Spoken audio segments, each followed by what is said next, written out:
Alright guys, so I think we're going to be going with no edits on this one.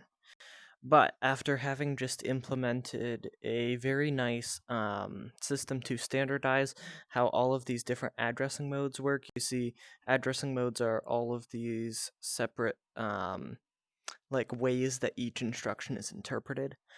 So after implementing a system that automatically handles those for me and makes it much easier to write out all these different types of instructions without having to write out separate cases in like a giant switch statement for every addressing mode, I'm going to try and demonstrate that by filling up this first line on this 64 by 64 display. And I think in the final version of the game, we would end up with a display significantly smaller than 64 by 64 because it takes way too long to fill it, and that's only for one line.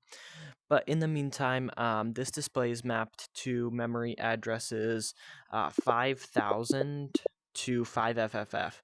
So this is in hex. So if we convert that to decimal mode, basically it's addressing from like a little over 20,000 to, I believe it's 24,575. There you go, 5FFF. So that's a range of like 4,096 individual pixels, which, you know, if you type in 4096 in decimal mode and convert that to hex, that's 1,000 hex, and so that's how we get from 5,000 to 5FFF. Alright, so in order to do this, we're going to take advantage of actually just one new addressing mode kind of this time. But hey, it's a good demonstration. So to start off here, our display turns white when we set a value in its memory to 0, 1. Maybe in the future, because basically every single one of those is a bit or a byte, sorry. We could have up to, I guess, 256 different colors that it could be set to, based on the value in that byte, I believe, is how the color system works. Or maybe it's 8, I'm not sure. But point being, here we go, here's our 0, 1, and that's what we want to load into every single pixel along that top of the display. So our top of our display is, because it's a 64 by 64 display, it goes from 0 to 63. So obviously 0 is 0 here, but if we go into decimal mode and we type in 63, sorry, there we go.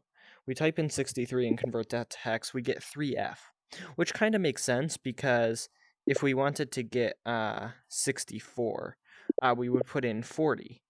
Right, there's 64. So what's 1 less than 40? Well, the highest number here is F, so it would be 3F, right?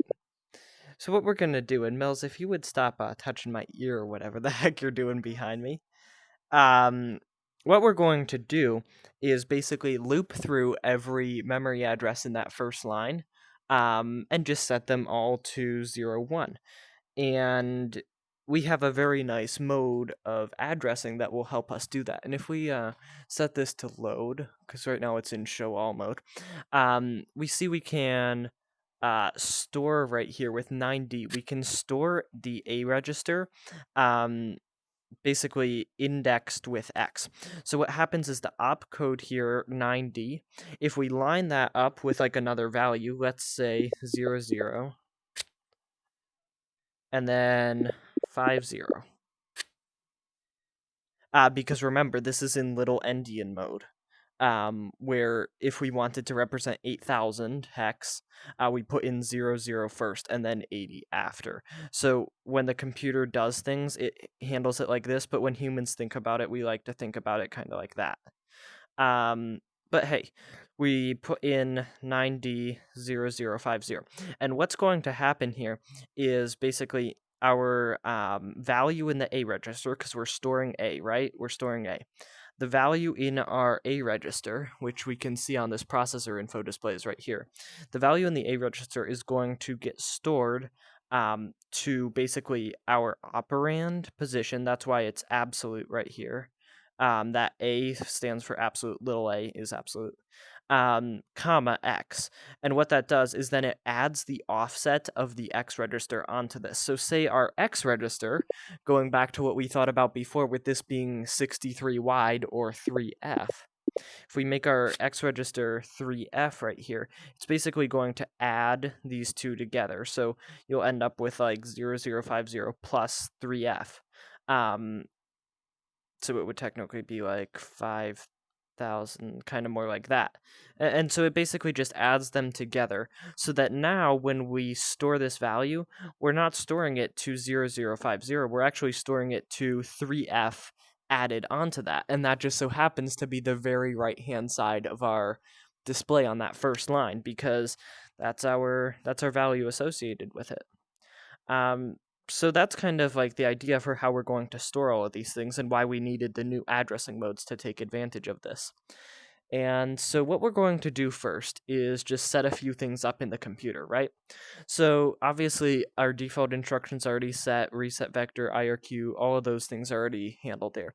But the first thing we need to do is load our 01 into our A register. Because we're storing A, we need to have something in A to begin with, right? So we're going to grab out our opcode A9, sorry. There we go, there's our A9. And that's just loading A immediate. That's a pretty standard opcode, the little hashtag or pound sign if you're old. What that's going, and I'm just going to throw this away. What that's going to do is load into our A register. So right here's our A register. It's going to load this one in, and that's just going to stay there for the length of the entire program. So now if we were to run this program, after one clock cycle to read A9 and then another clock cycle to read 01, we would end up with 01 in that A register, which is great. That's exactly what we need. Now the next thing we need to do is somehow get this 3f in here, because we want to be adding that, right? So what we need to do is get it in that x register. So we're actually going to find a load x command, and turns out that that is right here, load x, also immediate, because we just want to put the value in memory. So we're going to put that 3f right in there as well. So now our x register would have 3f in it, and our a register would have 01. So now we're basically ready to store that first pixel, right? So let's put in our 9D, 00, and 50. So what this program's going to do is we have both of these in the register. Now it's going to read 9D, take another clock cycle to read 00, another one to read 50. Then when it's thinking about it here, it basically adds our value in the X register because we loaded X. It adds our value in the X register to this value. And then that is where it's actually going to store the value of the A register too. And so if we just run this program, it should store it right up to there. So I'm not entirely sure if this is going to work, but let's give it a shot. So let's upload to the EEPROM, reset the computer, tick it once. We see we get opcode A9 right there. Tick it again. We see we have our operand low of 01. And now 01 is stored in the A register. Now we're going to do the same thing, but for the X register. Tick it, we get A2, right? Then it hasn't gotten the opcode yet because it takes one more tick, so let's do that. Tick. Now we have 3F, and that got stored into the X register. So now we're set there. Now it's going to take 3 clock cycles to get through this 9D instruction, right? So, ready? 9D, it reads it. 00 reads the low. Then 50, it reads the high, and it kind of puts them together. And boom! Look at that, we now have our first pixel glowing on the display. So let's reset the computer and hope that the pixel goes away. Yes, it does. Oh man, I'm so worried about that every time. So yes, the pixel goes away. So now basically in order to do this over and over again, we simply need to iterate through basically every pixel in that row. And so all we need to do is we're starting all the way on the right hand side because we're decrementing stuff, but honestly we could have started on the left and incremented it as well. But this is going to be a very simplified program. In the future, there's going to be a case where, say you start down there and you want to stop filling your memory when you reach all the way up there. We can actually use like some comparison, maybe logic, no, arithmetic maybe. Yeah, so we have like some of these comparison operations down here. And that would allow us to see if our value in the X register is 0. And that's why we would want to go backwards towards 0 so that when we hit 0, we're done. That's it, right? Okay, so that's what we're going to do now. Is basically we're going to decrease the value in our X register so that we move over a pixel. So in order to do that, we're going to need to be in the increment column here, or row, whatever, menu filter item. And we need to be decrementing, or decrementing, I guess, our X register, right? Because 3F is stored in X. Well, now we want it to be 3F. Now we want it to be 3E, because 62, decimal 62 would be hex 3E. So in order to decrement our X register, we have this CA opcode right here. And you see it's implied. That little I means implied. And so if we put it in here, it doesn't actually need any other operand to do its job. So it's basically like a one-tick instruction. All right. So the next thing that we're going to do here is we've decremented this, but then we need to do this over again. So I guess what we could do is we could just like take this line right here that we have and copy and paste it down, right? If we just made a few more and put them down here. But we don't want to be doing that and then like scrolling through our program for days to get all the way across to the side, and that takes up a lot of memory. So what we actually want to do is jump back to like a loop position, right? So you think about like in programming, you might write like a for loop where it does something to begin with, like some setup stuff, right? This is our setup stuff. Then it does what's in the actual loop, and that's going to be this part. This part's going to be the loop. And then when it's done with this, assuming that it needs to keep on going, it jumps back to here.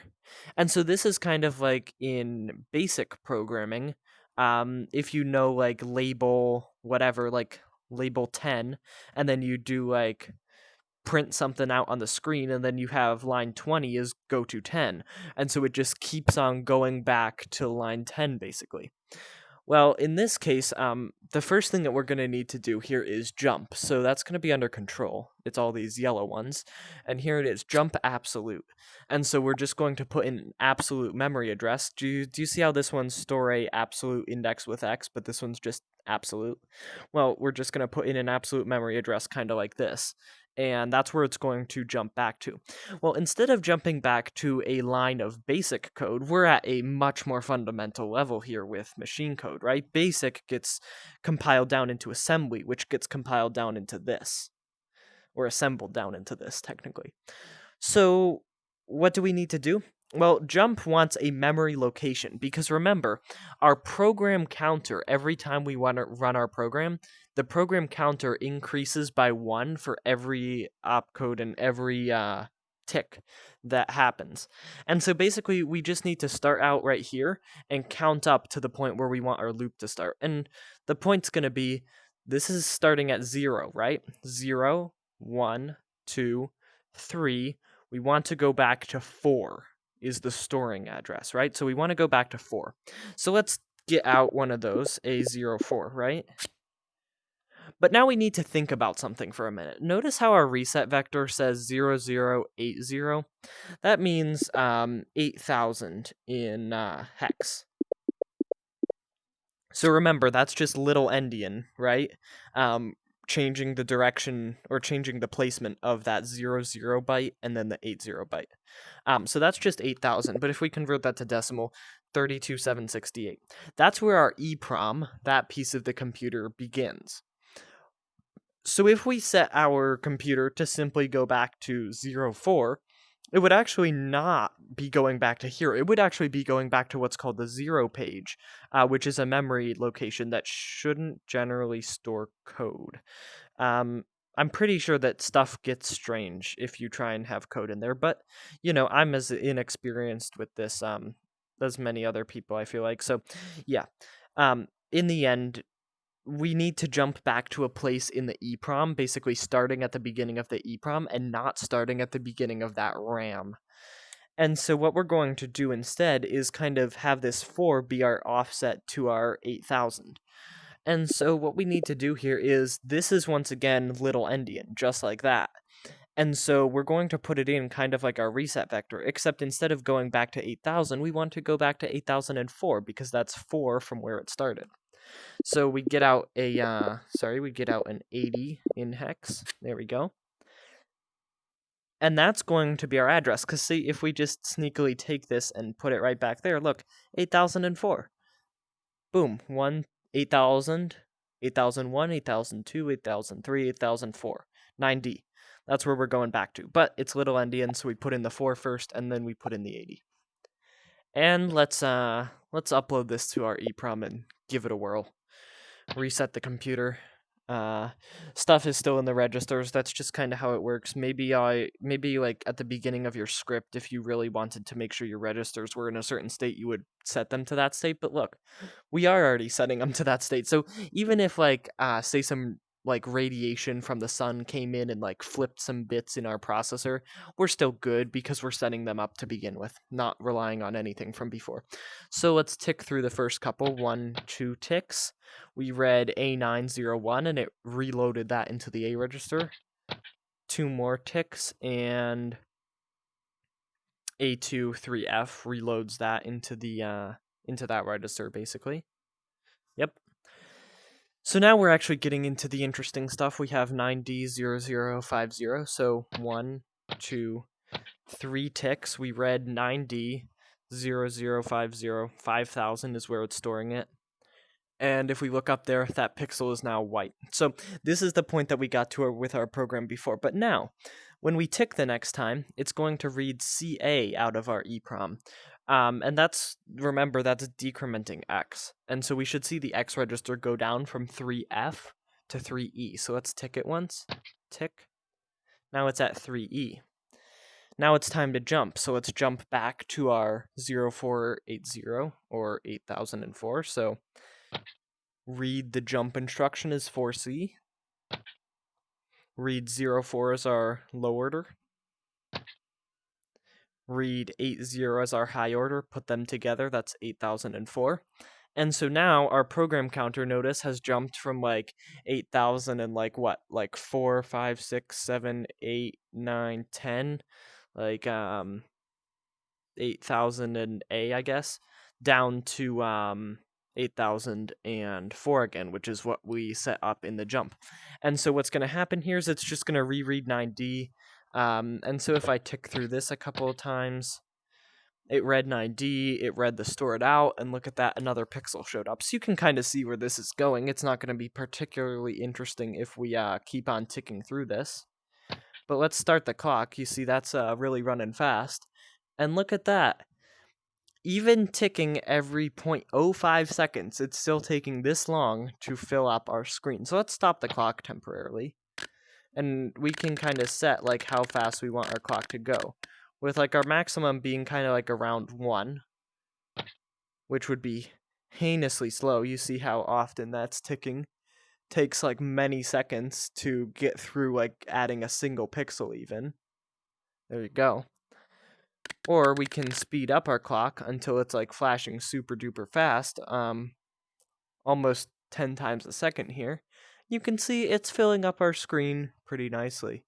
So as we get down to these last few, I'm going to slow our clock down a little bit here, just out of curiosity, kind of, because we want to see what happens, right? Yeah, sure, ticking every half second maybe. That might still be a little bit painfully slow. Let's just stop it and finish ticking through these manually, I guess. Okay, so where are we at right now? I can see there's 1 pixel left. Right now our opcode is 9D. Let's tick it one more time. Now it's CA, so we're right here. And notice that our X register is now 0. Very interesting to note. And we're reading 4C, then 0480, right? 8004. We jump back to there. And then finally time to store our last pixel. 1, 2, 3. Our row is full. So, yay, we've succeeded in our task. But this program isn't done. This program just is going to keep on looping because we never added any of that comparison logic to see if our X register had reached 0 and maybe like change to the next line or something. So that's not so good, is it? Well, in this case, it's kind of okay because this is a demonstration. But let's just see what happens if we kept on going here. So let's tick it a few more times. Here we see we got for C and CA.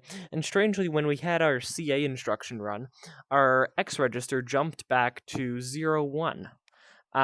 So when we decremented it from 0, it turned into 1, which that doesn't make a whole ton of sense at all, and I feel like there might be an error in my code somewhere simulating this, but maybe that's how it works. I will review it a little bit later. What I would kind of expect is when it decrements below 0 to do a 2's complement thing, where 2's complement of like any negative number is anything over basically like 128 in binary. Notice how this bit is turned on. That means that this bit in 2's complement represents negativity, or the negativeness of the number, not like negativity like feeling bad. But say we get like a really big number, right? Like FF, that's our biggest number, 255, all ones. I would kind of expect for decrementing from there to go out to all ones and 2's complement or something like that. But hey, look at this. We have succeeded in proving our ability to use alternative addressing modes really easily from the back end, like how I'm looking at this as a programmer. And we've also managed to fill a row in this 64 by 64 display. So yeah, that's pretty much all that is going on here. I guess that is going to be the end of the video for today because I really don't want to be spending too much time messing with this with AP exams and all of that. So yeah, what was this? A 21-minute video? Cool. All right, well, with that, I will see you guys later.